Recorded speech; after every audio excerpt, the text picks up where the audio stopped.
वन्दितु सौवसिद्धे ध्रुवमचलमनोवमं गदिं पत्ते वोच्छामि समयपाहुड मिनमो सुधकेवली भणितम् नमः समयसाराय स्वानुभूत्या चकासते चिस्वभावाय भावाय सर्वभावांतरच्छिदे। अंतिम शासन नायक 1008 भगवान महावीर स्वामी की जय। द्वादशांग श्रुत देवी की जय। स्वाध्याय कक्ष संपेपर्यंत आपणा सर्वांना चतुर्विध आहाराचा त्याग असणार आहे। समयसार ग्रंथ आपण बघतो आहे आणि मोक्षाधिकाराची आमची चर्चा सुरू आहे। मोक्षाचा विचार आम्ही अनादी कालापासून कदाचित करत असू, पण की मोक्ष जीवाला कसा प्राप्त होईल।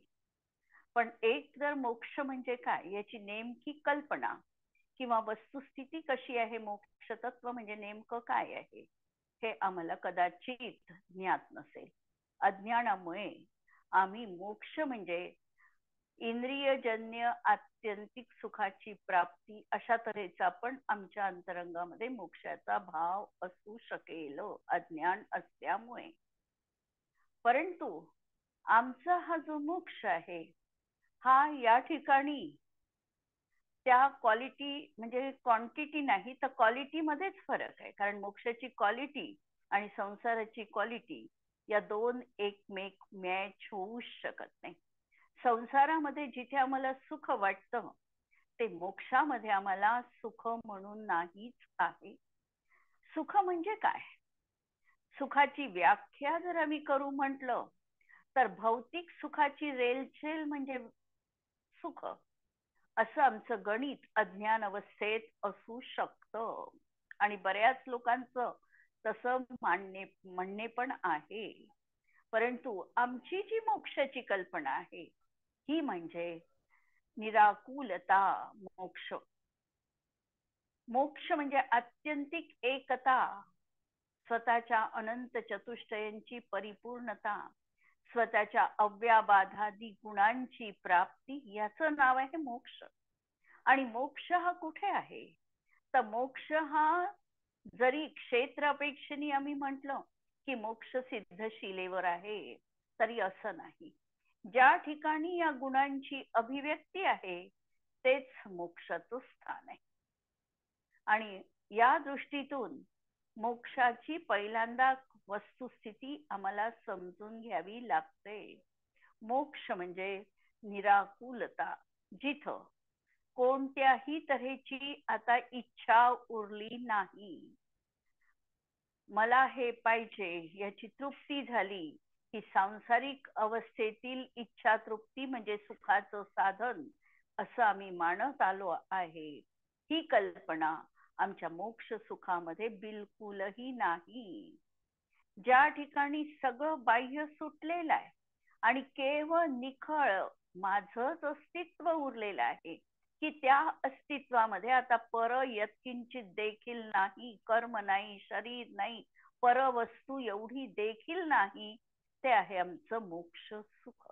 आणि असा हा अतींद्रिय अनुपम अनंत सुखाचा वेदन करणारा जो जीव आहे तो आहे मोक्ष सुख अभिलाषी, तो आहे मोक्षाची प्राप्ती करून घेणारा। म्हणून पहिल्यांदाच आम्हाला ही कल्पना लक्षात घ्यावी लागेल। मग या मोक्ष प्राप्तीचा उपाय काय आणि कशासाठी आम्ही याची धडपड करायची, कोणत्या तऱ्हेने आम्हाला मोक्षाची प्राप्ती होईल। आचार्यांनी सांगितलं, जर तुला आत्मा आणि बंध, आत्मा आणि कर्म, आत्मा आणि शरीर यामध्ये जर दोनपणा करायचा आहे, दोनपणा करायचा आहे तर तुला प्रथमतः केवळ ज्ञान असून चालणार नाही। बंधाचं परिपूर्ण ज्ञान आहे ते मोक्ष सुखामध्ये आम्हाला अडसर आणणार म्हणजे मोक्ष सुख मिळवून देणार नाही। नुसतं ज्ञान मोक्ष सुख मिळवून देणार नाही। आम्हाला सगळ्या कर्म प्रकृतींचं व्यवस्थित ज्ञान आहे की अनंतानुबंधी कोणत्या गुणस्थानात जातात, अनंतानुबंधीचा क्षय कशा पद्धतीने होतो, कोणती प्रकृती स्वमुखाने उदयात येऊन नष्ट होते, कोणत्या कर्माचं फळ परमुखाने मिळतं, किती प्रकृती बंधयोग्य आहे, कोणत्या प्रकृती बंध अयोग्य आहे हे सगळं कोणत्या गुणस्थानात कोणत्या प्रकृतीचा बंध होतो. जसं आता तीर्थंकर प्रकृती आहे, तर तीर्थंकर प्रकृतीचा बंध कुठून कुठपर्यंत होतो. साधा अनुषंगाने प्रश्न आहे, हा काही आमचा विषय नाही आहे. याचं ज्ञान तीर्थंकर प्रकृतीचा बंध होऊ शकतो एखाद्या जीवाला झाला तर चौथ्या गुणस्थानापासून 8व्या गुणस्थानाच्या 6व्या भागापर्यंत तीर्थंकर प्रकृती सतत सतत बांधल्या जाते. म्हणजे चौथ्या गुणस्थानात जसा त्याला तीर्थंकर प्रकृतीचा बंध प्रारंभ होईल, तिथून 8व्या गुणस्थानाच्या 6व्या भागापर्यंत त्याला तीर्थंकर प्रकृतीचा बंध होतच राहणार आहे. मग तो जीव भलाई नरकात गेला तरीही तिथेही त्याला बंध होणार आहे. मग या कर्म प्रकृतीची बंधविच्छुती 8व्याच्या 6व्या भागात आहे असं म्हटल्या जाईल. त्याचा उदय कुठे आहे, तीर्थंकर प्रकृतीचा उदय कुठे आहे, तर तीर्थंकर प्रकृतीचा उदय हा 13व्या गुणस्थानात आहे. त्याचं सत्व किती गुणस्थानात असू शकतं, तर तीर्थंकर प्रकृतीचं सत्व पहिल्याही गुणस्थानात अपवादात्मक परिस्थितीत असू शकतं, पण दुसऱ्या किंवा तिसऱ्या गुणस्थानात त्याचं सत्व असत नाही. मग चौथ्यापासून 13व्या पर्यंत त्याचं सत्व असतं. अशा तऱ्हेने हे सगळं प्रकरण आम्हाला माहिती आहे. हे तर एक्झाम्पल म्हणून एक तीर्थंकर प्रकृतीचं उदाहरण मी सांगितलं. अशा सगळ्या प्रकृतींचं उदय सत्व बंध पाहणं, आणि हे पाहणं म्हणजेच गोमटसर आहे, दुसरं गोमटसर काही नाही. प्रत्येक प्रकृती 108 प्रकृतींचा सत्व नंतर उदय आणि बंध या 3 गोष्टी बघणं, आणि त्या प्रत्येक जीवानुसार बघणं. नरक गतीतल्या जीवानुसार बघणं. नरक गतीमध्ये देखील पहिल्या नरकामध्ये कसं आहे, दुसऱ्यात कसं आहे 7व्यापर्यंत. नंतर मनुष्यांमध्ये बघणं, मनुष्यांमध्ये कर्मभूमीज मध्ये, भोग भूमीज मध्ये आणि कुभोग भूमीमध्ये. तिर्यंच गतीमध्ये बघणं, भोगभूमी तिर्यंच आणि हे कर्मभूमी तिर्यंच. आणि देवगतीमध्ये बघणं, ते तर ते देवगतीमध्ये बघायचं असेल तर चतुर्निकाय देवांमध्ये बघणं. या सगळ्यांचं हे जे विश्लेषण आम्ही अलग अलग करू, तेच आहे आमचं कर्म प्रकृतींचं गोमटसारचा प्रतिपाद्य विषय. हा सगळा एखाद्या जीवाला ज्ञात आहे आणि त्याला जर असं वाटत असेल की यामुळे मला मोक्ष प्राप्त होईल, तर ही त्याची चुकीची कल्पना आहे. आचार्य सांगतात याने तुला मोक्ष होणार नाही, केवळ ज्ञानाने तुला मोक्ष होणार नाही. तुला तुझी जी प्रज्ञारूपी चैनी आहे त्या चैनीचा योग्य वापर करावा लागेल. जिथे संधी आहे तिथे तुला प्रहार करावा लागेल, तेव्हा कुठे ह्या 2 गोष्टी प्रत्यक्षामध्ये अलग होतील. पहिल्यांदा ही गाथा आपण बघितली. आता सांगतात की ठीक आहे, ज्ञानाने, केवळ ज्ञानाने मोक्षाची प्राप्ती होत नाही. मग आम्ही ध्यान करतो, चिंता करतो, चिंतनाने तरी आम्हाला मोक्षाची प्राप्ती होईल की नाही होणार. जर आम्ही मोक्षाची चिंता करत राहिलो, मोक्षाचं ध्यान करत राहिलो आणि बंधाचं आम्ही ध्यान करत राहिलो, तर आम्हाला मोक्षाची प्राप्ती होईल का, प्रश्न.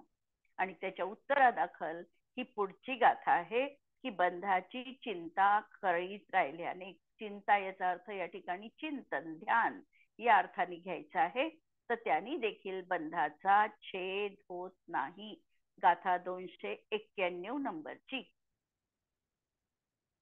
जह बंधे चिंतंतो बंधन बद्धो न पावदी विमुखम, तह बंधे चिंतंतो जीवो विण पावदी विमुखम.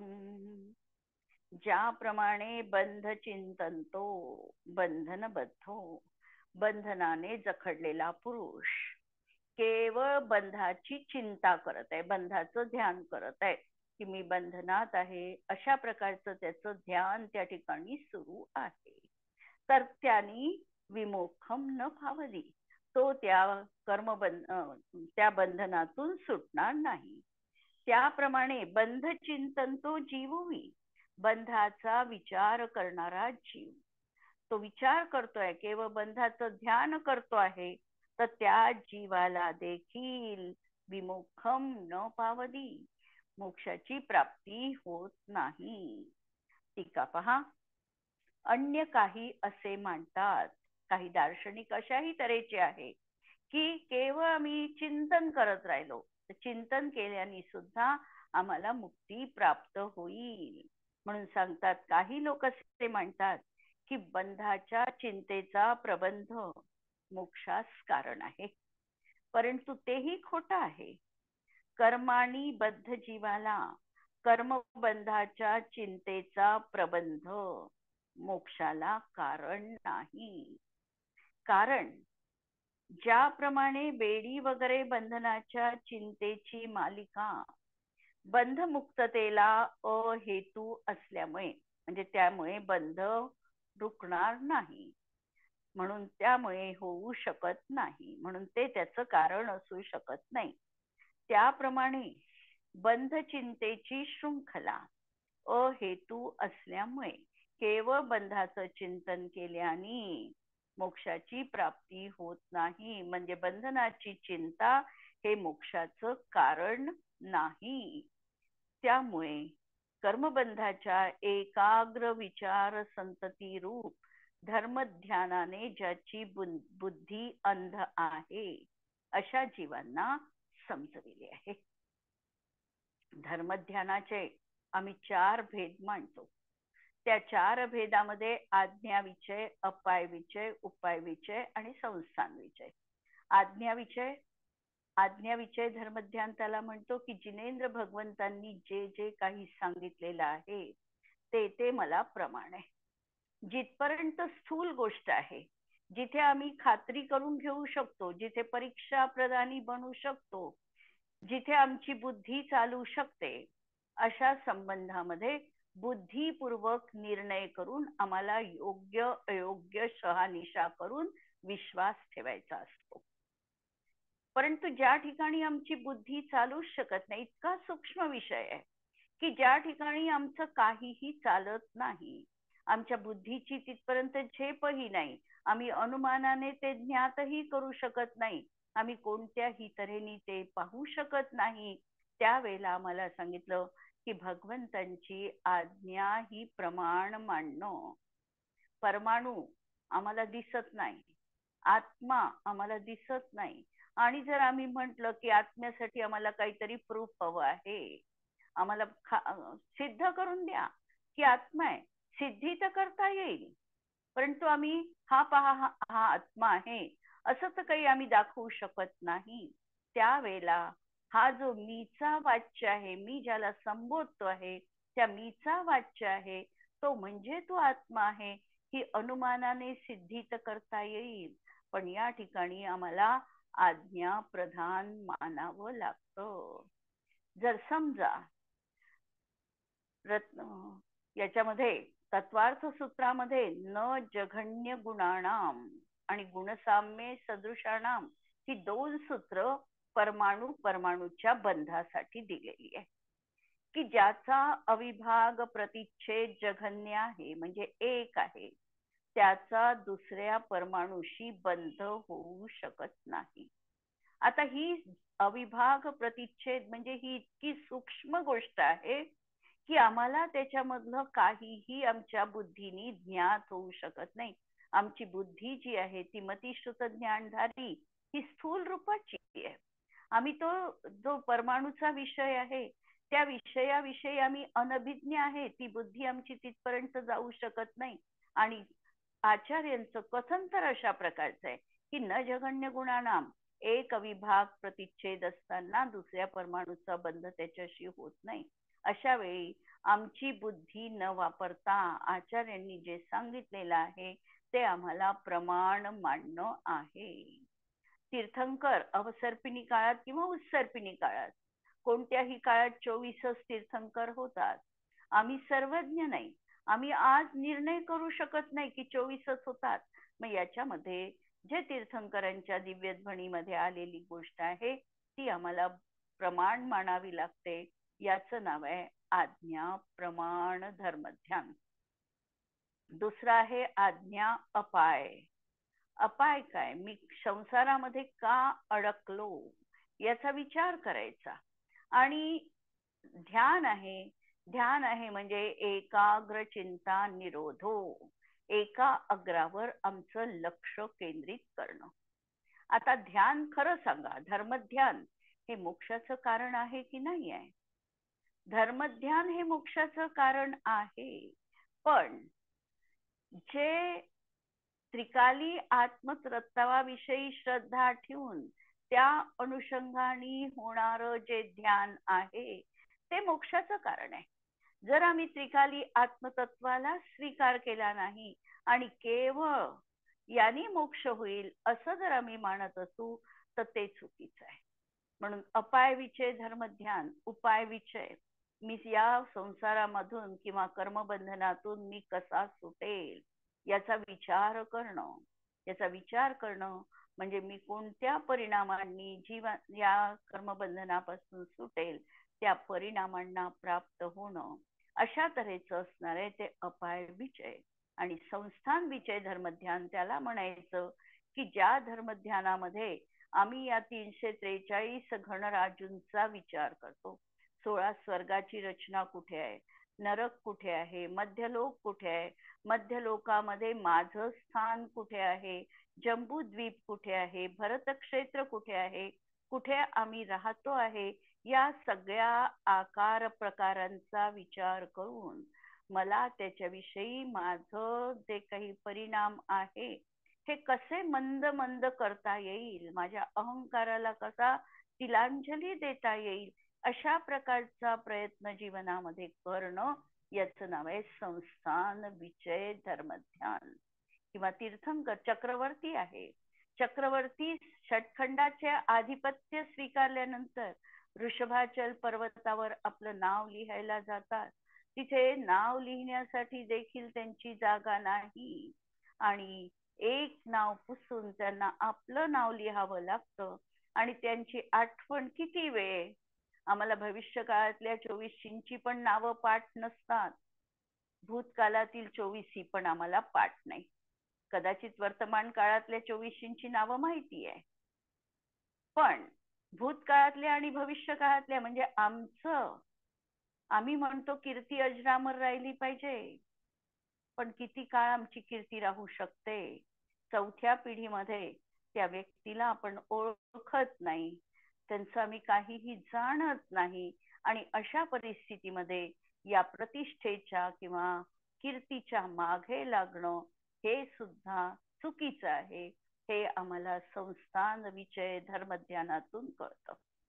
आहे ही धर्मध्यान मोक्षाचे हेतू, परे मोक्ष हेतू हे म्हटलेलं आहे. पण एक कंडिशन लक्षात घ्यायची, ज्याला फक्त याची चिंता आहे आणि आत्मतत्वाविषयी तो अनभिज्ञ आहे, त्याला नुसत्या चिंतेने किंवा नुसत्या विचारांनी मोक्षाची प्राप्ती होऊ शकत नाही, हे या गाथेमध्ये सांगितलेलं आहे. म्हणून आम्हाला काय करायचं आहे प्रत्यक्षामध्ये, मग मोक्षाचं प्रत्यक्षामध्ये कारण काय असणार आहे हे पुढे सांगणार आहे.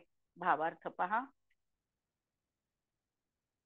कर्मबंधाच्या चिंतनामध्ये मन एकाग्र करावे, विचार करत राहावे, तरीही मोक्ष प्राप्ती नाही. हा धर्मध्यान रूप शुभ परिणाम आहे. याप्रमाणे केवळ धर्मध्यान रूप शुभ परिणामाला मोक्ष हेतू मानणाऱ्या व्यवहारवादी एकांती जीवास हा उपदेश आहे की शुभ परिणामाने मोक्ष प्राप्ती होत नाही.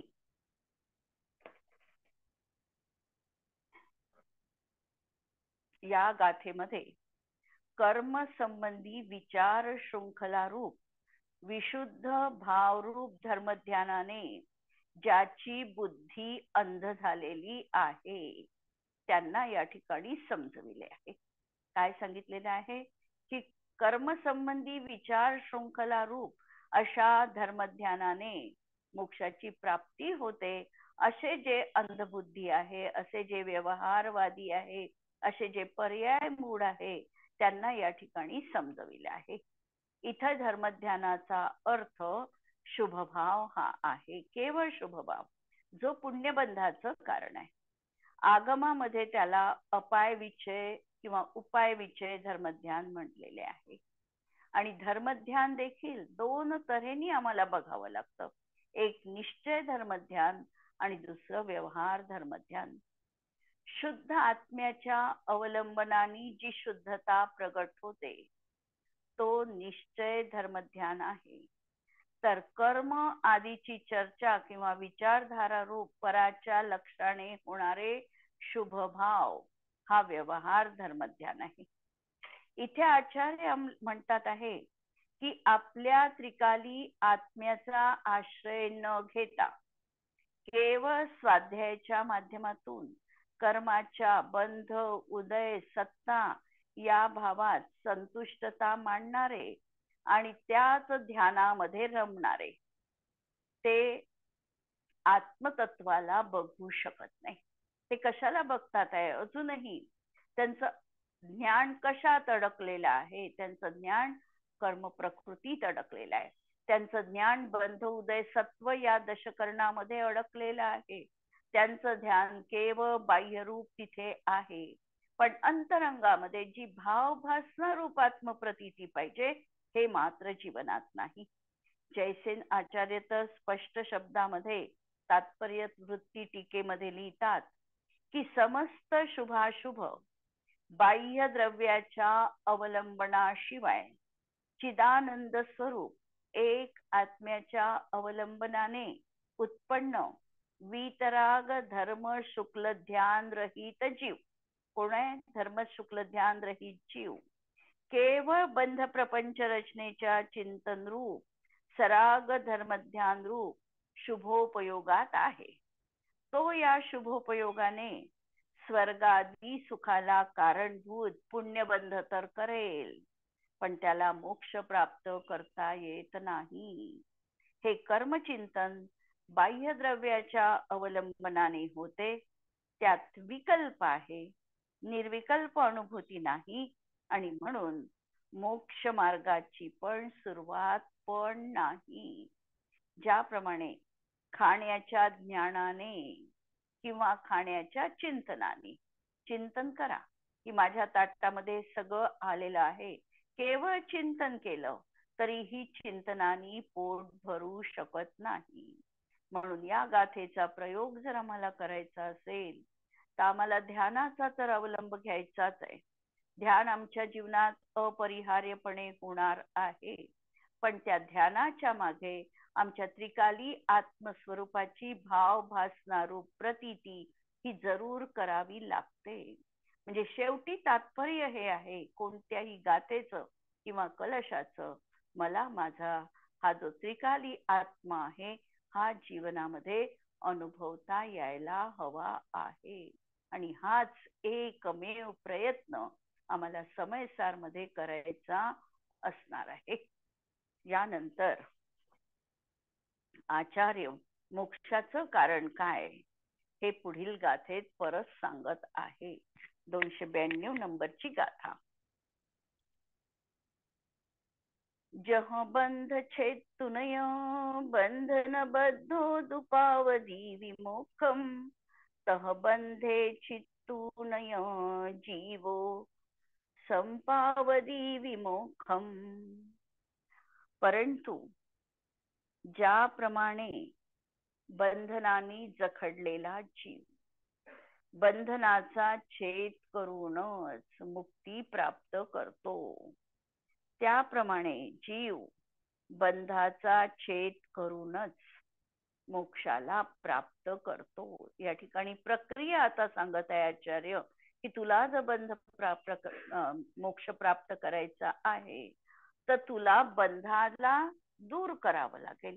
प्रत्यक्षामध्ये जिथे संधी आहे संधीवर प्रहार करून दोन अलग अलग तुला करावे लागणार आहे.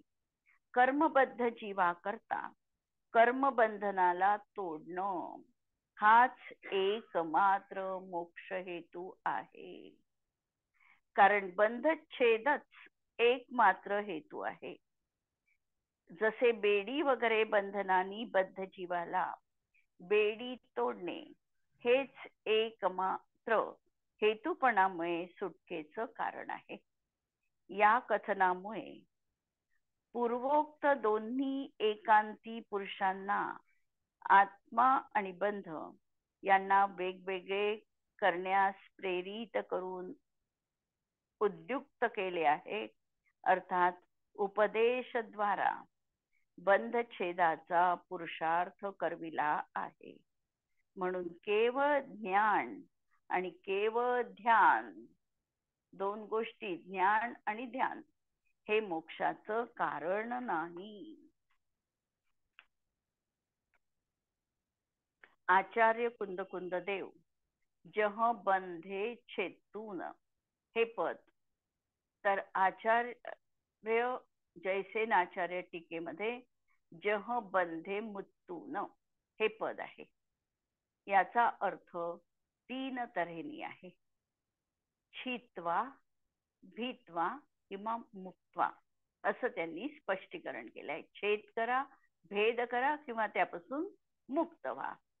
ज्याप्रमाणे बंधनात बांधल्या गेलेला पुरुष दोरीच्या बंधनाला, साखळीच्या बंधनाला किंवा लाकडाच्या बेडीच्या बंधनाला, कोणत्याही प्रकारच्या बंधनाला छेदून, भेदून किंवा बंधन सोडून, हे जे जयसेनाचार्यांनी तीन शब्द वापरले, छित्वा, भीत्वा आणि मुक्त्वा, आणि त्यासाठी तीन उदाहरणं त्यांनी दिले.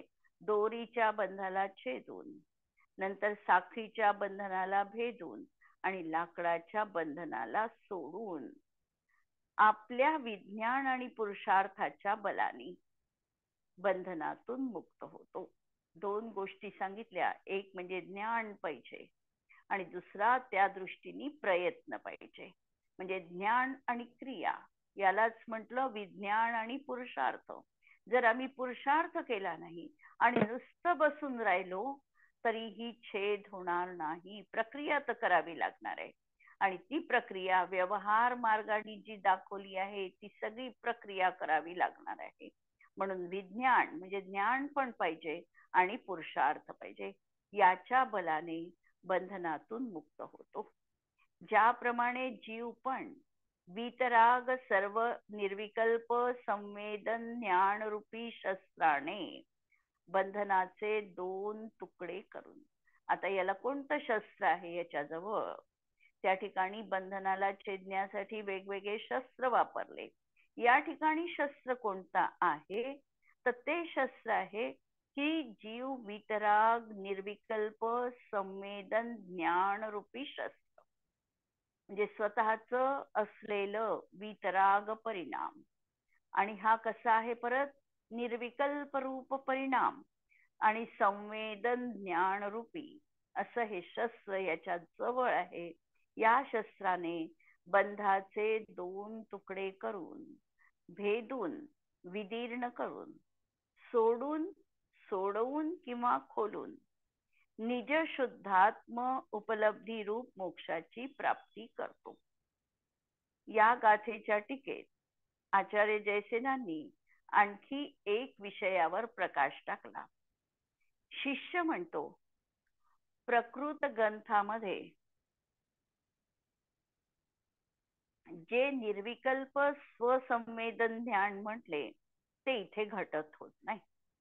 कारण ज्याप्रमाणे जैन मतामध्ये सत्तावलोकन रूप चक्षुदर्शन आदी दर्शन निर्विकल्प आहे, त्याप्रमाणे बौद्ध मतात ज्ञानाला पण निर्विकल्प म्हटले, परंतु ते निर्विकल्प पण विकल्पाला उत्पन्न करणारे आहे. आणि जैन मतात ज्ञान विकल्पाला उत्पादक आहे असं मानलं नाही, तर ज्ञान स्वभावानेच सविकल्प आणि स्वपरप्रकाशक आहे. म्हणजे जैन मतात ज्ञानाला कथंचित सविकल्प आणि कथंचित निर्विकल्प म्हटले आहे. हा विषय पण अत्यंत समजण्यासारखा विषय आहे. आमच्या आत्म्यामध्ये अनंत गुण आहे. ज्ञान गुण आहे, दर्शन गुण आहे, चारित्र गुण आहे, सुख गुण आहे, वीर्य गुण आहे, अशा तऱ्हेचे गुण आहे. हे जे आमच्याजवळ गुण आहे हे निर्विकल्प गुण आहे. श्रद्धा गुण हा निर्विकल्प गुण आहे. आणि या श्रद्धेला जर आम्हाला प्रतिपादन करायचं असेल, चारित्र्याचं प्रतिपादन करायचं असेल, तर आम्हाला ज्ञान मुखानी त्याचं प्रतिपादन करावं लागतं. श्रद्धा सांगा म्हटलं तर श्रद्धा आम्हाला ज्ञानाच्या माध्यमातून सांगता येते. कथंचित वचनीय, कथंचित अनिर्वचनीय. म्हणजे हे जे गुण आहे, या गुणांचे गुण हे निर्विकल्प आहे आणि या गुणांच्या पर्यायी देखील निर्विकल्प आहे. पहिला भाग लक्षात घ्या. सगळेच्या सगळे गुण, ह्या गुण निर्विकल्प आहे आणि त्याच्या पर्यायी पण निर्विकल्प आहे. पण आमचा हा ज्ञान गुण असा आहे की हा ज्ञान गुण तर आहे निर्विकल्प, पण त्याच्या पर्यायी ज्या आहे या सविकल्पात्मक आहे. दोन मधला फरक लक्षात घ्या. ज्ञान स्वपरप्रकाशक आहे, स्वपरप्रकाशक आहे. म्हणजे या ज्ञानामध्ये कथनचित सविकल्पकता आणि कथनचित निर्विकल्पकता आहे. गुणाच्या अपेक्षेने विचार केला तर ज्ञान गुण पण निर्विकल्प आहे. आणि त्याच्या पर्यायीचा जर आम्ही विचार केला तर पर्याय मात्र सविकल्पात्मक आहे. म्हणून ज्ञान सोडून बाकीचे गुण निर्विकल्प आहे. ज्ञान गुणही निर्विकल्प आहे, पण ज्ञान गुणाच्या पर्यायी मात्र सविकल्पात्मक आहे.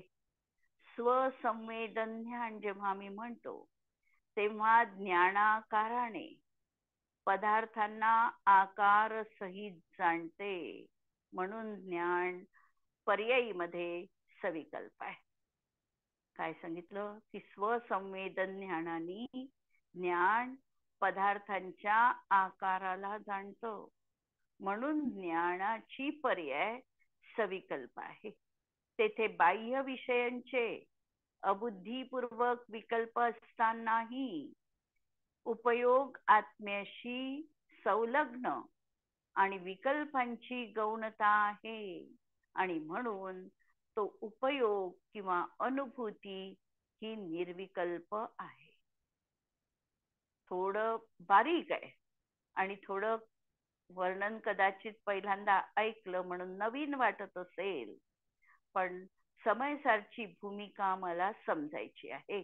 जेव्हा स्वसंवेदन ज्ञान आम्ही हा शब्द वापरतो की स्वसंवेदन ज्ञानाने हा आत्मा अशा प्रकारे निर्विकल्पक घटित होत नाही असं जर आम्ही म्हणत असू तर त्यावर आचार्यांनी हे उत्तर दिलेलं आहे की जसं दर्शन निर्विकल्प आहे आणि दर्शन गुणाची पर्यायही निर्विकल्प आहे, तसं ज्ञानाच्या बाबतीत नाही.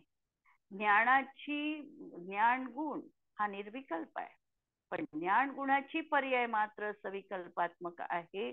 म्हणून स्वसंवेदन ज्ञानाने हा पर्याय तिथे घटित होतो. तसंच ज्याप्रमाणे विषयानंदरूप सराग संवेदन ज्ञान सराग संवित्ती विकल्प रूपाने सविकल्पच आहे. एखादा विषयांमध्ये असणारं आमचं सराग सम्यक ज्ञान आहे, सराग स्वसंवेदन ज्ञान आहे, ते सविकल्पात्मकच आहे. तरीही अविच्छित्त सूक्ष्म विकल्पांचा सद्भाव असताना सुद्धा त्याची मुख्यता नसताना निर्विकल्प ज्ञान म्हटल्या जातं. त्याप्रमाणे शुद्धात्म संवित्ती रूप वितराग संवेदन ज्ञान संवित्ती रूप एक आकारवाला होण्याने सविकल्प रूप असतानाही शेष अविच्छित सूक्ष्म बाह्य विकल्पांचा सद्भाव असताना सुद्धा त्याची मुख्यता नसल्याने शुद्धात्म्याची अनुभूती ही निर्विकल्प म्हटल्या जाते. मतितार्थ हा आहे या गाथेचा सांगायचा किंवा या जयसेनाचार्यांच्या खुलासेचा की आमचं अनुभूती निर्विकल्प कशी असू शकते. जर ज्ञान सविकल्पात्मक आहे तर अनुभूती निर्विकल्प कशी म्हटल्या जाते, प्रश्न मूळ हा होता.